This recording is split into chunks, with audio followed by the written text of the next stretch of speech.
हरे कृष्ण। श्रीमद् भगवद गीता यथारूप अध्याय 1 श्लोक संख्या 32 से 35। किं नो राज्येन गोविंद किं भोगैर्जीवितेन वा येषामर्थे काङ्क्षितं नो राज्यं भोगः सुखानि च त इमे अवस्थिता युद्धे प्राणांस्त्यक्त्वा धनानि च आचार्याः पितरः पुत्रास्तथैव च पितामहाः मातुलाः श्वशुराः पौत्राः शाला सम्बन्धिस्तथा एतान् हन्तुमिच्छामि घ्नतोऽपि मधुसूदन अपि त्रैलोक्यराज्यस्य हेतोः किं नु मही कृते निहत्य राधार्तराष्ट्रान्नः का प्रीतिः सा जनार्दन। अनुवाद। हे गोविंद, हमें राज्य सुख अथवा इस जीवन से क्या लाभ, क्योंकि जिन सारे लोगों के लिए हम उन्हें चाहते हैं वे ही इस युद्ध भूमि में खड़े हैं। हे मधुसूदन, जब गुरुजन, पितृगण, पुत्रगण, पितामह, मामा, ससुर, पौत्रगण, साले तथा अन्य सारे संबंधी अपना अपना धन एवं प्राण देने के लिए तत्पर हैं और मेरे समक्ष खड़े हैं, तो फिर मैं इन सबको क्यों मारना चाहूँगा, भले ही वे मुझे क्यों न मार डालें। हे जीवों के पालक, मैं इन सबों से लड़ने को तैयार नहीं, भले ही बदले में मुझे तीनों लोग क्यों न मिलते हों।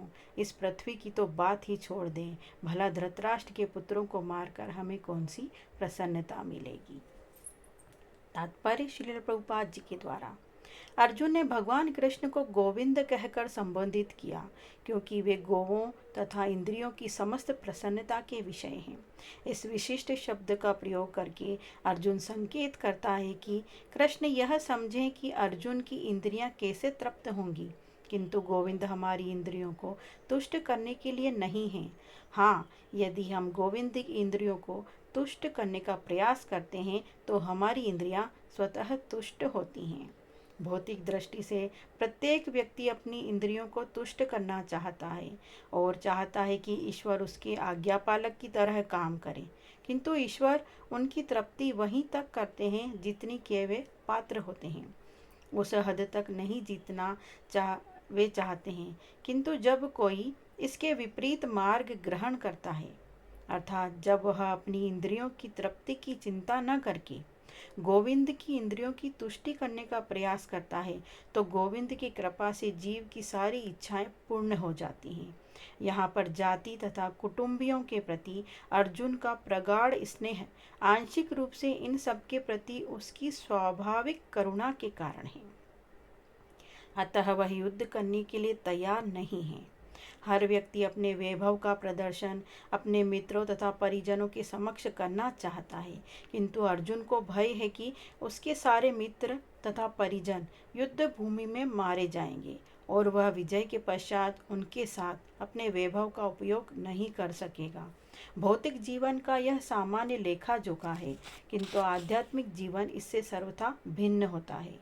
क्योंकि भक्त भगवान की इच्छाओं की पूर्ति करना चाहता है, अतः भगवत इच्छा होने पर वह भगवान की सेवा के लिए सारे ऐश्वर्य स्वीकार कर सकता है, किंतु यदि भगवत इच्छा न हो तो वह एक पैसा भी ग्रहण नहीं करता। अर्जुन अपने संबंधियों को मारना नहीं चाह रहा था, और यदि उनको मारने की आवश्यकता हो तो अर्जुन की इच्छा थी कि कृष्ण स्वयं उनका वध करें। इस समय उसे यह पता नहीं है कि कृष्ण उन सबों को युद्ध भूमि में आने के पूर्व ही मार चुके हैं और अब उसे निमित्त मात्र बनना है। इसका उद्घाटन अगले अध्यायों में होगा। भगवान का असली भक्त होने के कारण अर्जुन अपने अत्याचारी बंधु बांधवों से प्रतिशोध नहीं लेना चाहता था, किंतु यह तो भगवान की योजना थी कि सबका वध हो। भगवत भक्त दुष्टों से प्रतिशोध नहीं लेना चाहते, किंतु भगवान दुष्टों द्वारा भक्त के उत्पीड़न को सहन नहीं कर पाते।